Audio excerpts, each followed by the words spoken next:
Hi guys, and welcome back to my channel. I am doing a very exciting video today. We are going to do a Turner syndrome Q&A.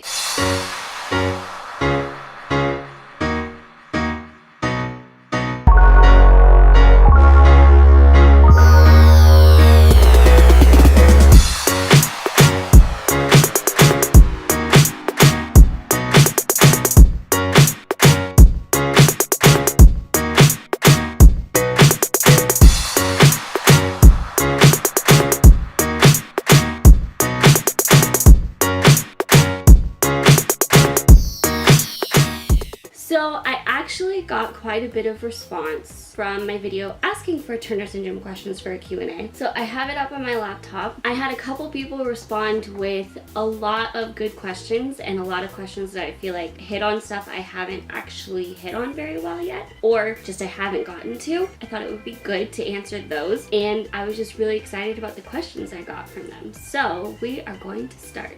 The first question I got actually wasn't specifically Turner's, but I feel like it's connected just because of how much Turner syndrome has become a part of my channel, and that was what inspired you to become a YouTuber. So I wanted to be a YouTuber for a while. Not in the sense that you would call somebody a YouTuber now, but just I loved the idea of creating videos and posting it for other people to see. Whether that was song covers because I love singing, whether that was like documenting daily life or just talking about things that were going on, kind of like a video diary, things like that. I loved that idea, and I loved watching other people's videos. I started out watching makeup tutorials, and what really pushed me into becoming a YouTuber myself and actually starting to post videos was when me and Andrew got engaged. I started documenting planning our wedding. So those are the very first videos on my channel, is documenting planning our wedding. And then there was that awkward phase where I was trying to figure out what to do next because we were married, and that was kind of the end of that. But I didn't want to stop doing videos. So that's when I delved into daily life type videos and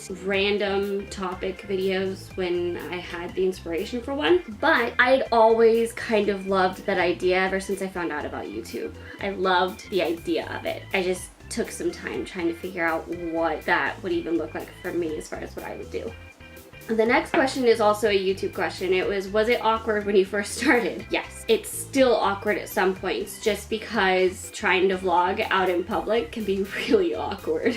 But when it's just me in our house filming, I'm in my zone. I have so much fun doing it. I enjoy doing it. It's not awkward at all anymore at that point. It was a little bit at first. I kind of felt silly, especially if you don't get comments. When you post them, you feel a little bit like you're talking to yourself. So you're seeing views, you're seeing people are seeing it, but there's no response. And that can kind of feel like you're talking to yourself. Just in that moment of filming it, it can be awkward under that same guise of you feel like you're talking to yourself at first. The next question is the first question that has to do with Turner syndrome, and it was, can you have a short life expectancy because of having Turner syndrome? And that varies. Yes, you can. As far as the health issues go, if you have a known heart problem because of having Turner syndrome, you can have it become severe enough to be fatal, because the heart problems that you're at risk for are fatal. They are very scary heart problems, and that is why girls with Turner syndrome are watched so closely with it. I actually had to have a cardiac MRI to get approved to do IVF because of that. I have never had any heart problems before. They've checked my heart, but I had a cardiac MRI when I was 21 for the first time that specifically looked for what's called aortic dissection. That is when the aortic valve that goes down this way to the heart expands. And as it expands, you become more and more at risk for serious health problems. And it is very scary. And if they see it dissecting like that, which basically means separating, like spreading, expanding, they will watch you closely, and you will have some serious doctor's appointments, because that is a scary situation. That is the heart problem with Turner syndrome that doctors get fearful of. So it all depends on your specific medical situation, but it is most certainly possible to have some issues that can cause you to have a shorter life expectancy. That's not every case though. Every case is really different. My situation and some other girls that I know, we aren't in immediate danger. We have no immediate medical concern for having a shorter life expectancy at all. So it's really all about your situation. It is possible, but that's not every case. Can Turner syndrome be cured? No. Currently, there is no cure for Turner syndrome, and I don't even know what a cure for Turner syndrome would look like because it's a genetic disorder. That'd be like trying to find a cure for Down syndrome. The only thing I could really see as a cure would be either finding out specifically what causes it or probably something to do with stem cell. And even that, I think, would just be replacing some of the systems in a Turner syndrome woman that are damaged, not actually curing her of it, because you're changing cellular makeup at that point to cure it. So it would be very, very complicated to try to do anything that would look like curing it. That's why so many treatments for it are just band-aids. Really, they're just easing the pain of symptoms, relieving symptoms to give a semblance of a normal life. And I think what a cure would really look like would probably be finding out what actually causes it specifically and that being able to be avoided. How is Turner syndrome inherited? It is not. I did not inherit it from my mom.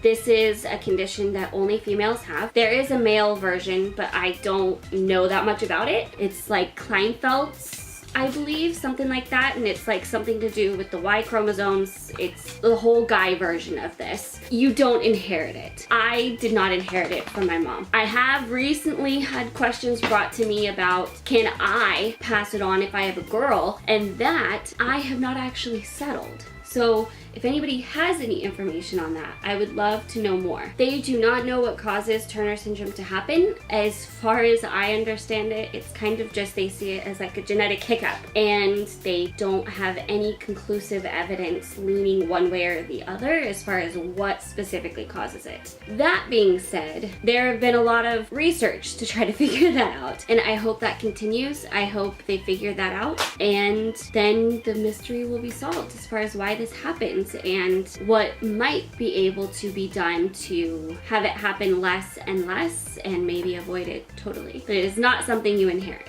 Is there anything you can't do in life because of Turner syndrome? For me, the only thing that I can't do in life because of Turner syndrome is get pregnant. Actually, is have a baby with my own eggs. I can get pregnant with a donor egg through IVF. Very, very expensive, but that is possible for me. And I could carry that baby to full term. I could give birth normally. It would just be a matter of getting eggs that I could use. I can't use my own eggs, so we could never get pregnant naturally. But for me, there's not much else that I can't do because of it. I can drive. I made it through my math classes, even though that was torture. But I made it through.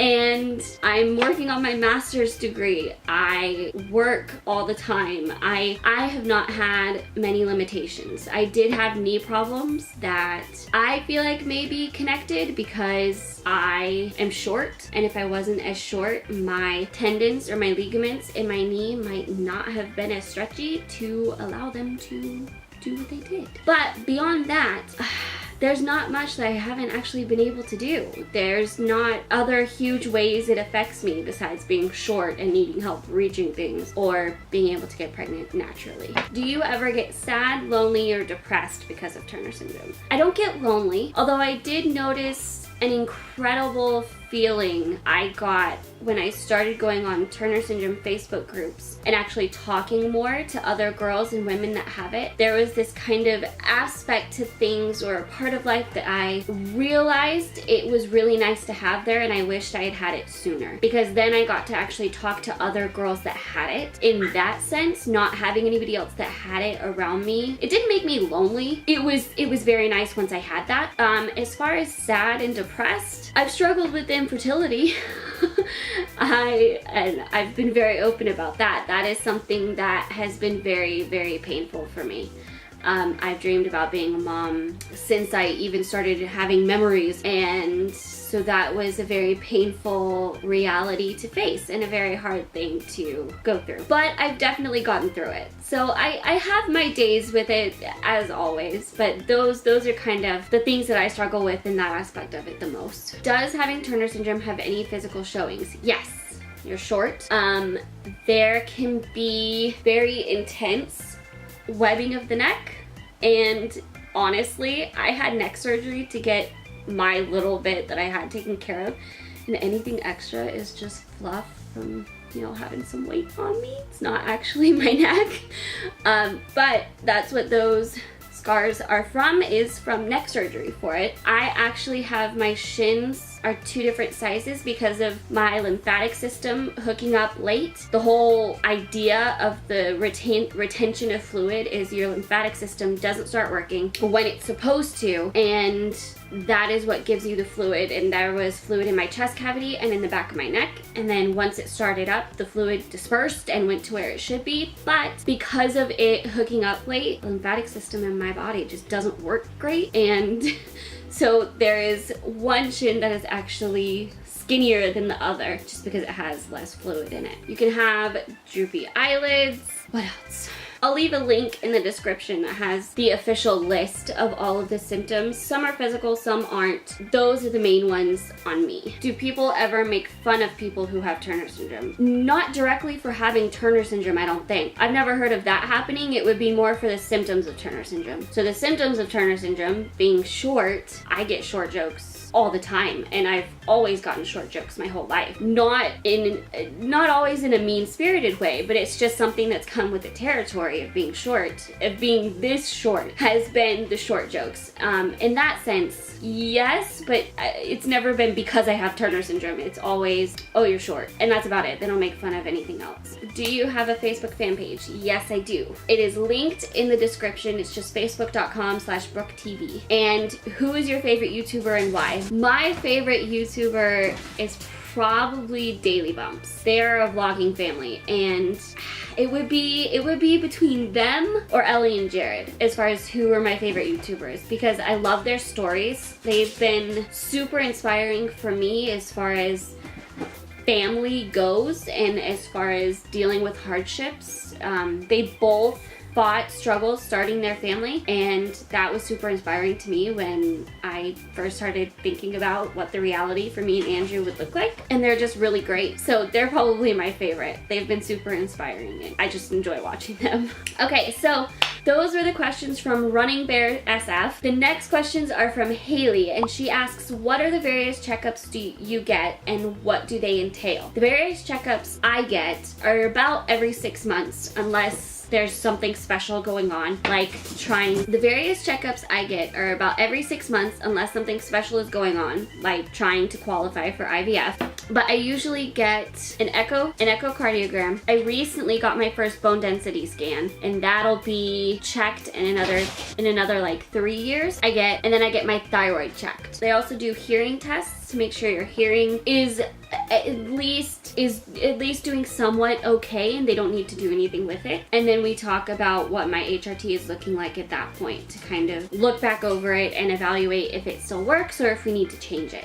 Those are my normal ones. And then she asked, how do you think your experience would be different if you weren't diagnosed with Turner syndrome until a lot later in life? That is a very, very good question. I have recently had a lot of girls reaching out to me saying they're just finding out and they're about my age, if not older, or they found out when they were older. It would be very, very different. It would be a lot more shocking, I think, a lot more life-changing, and it would feel very strange to not find something out about myself like that until later in life. It would be probably relief finding explanations. I think I would have started out struggling a lot more with the things that it comes with than I do, since I knew already that infertility was going to be an issue. It wasn't a surprise to me. So I think it would have been even harder for me if I had not known. I think it would have been scary in the process of trying to figure out what was going on with me, to have not started my period and something be wrong and not know what that something was. That I think that would scare me a lot. I think it would have been much harder to process, and it would be a very different experience because my parents wouldn't have even known, and the things they did to be on top of it wouldn't have happened. It would just lead to a total shift rather than a gradually figuring more out. So it would be much more of a shock. Her last question was, other than your height, are there any aspects that affect you in your day-to-day life? I would say the only other aspect that affects me in day-to-day life would probably be my HRT. Remembering to take it, keeping track of if I took it, the way it affects me, all of that kind of can shift and affect day-to-day life. Those are probably the only two that actually affect my day-to-day life with Turner syndrome.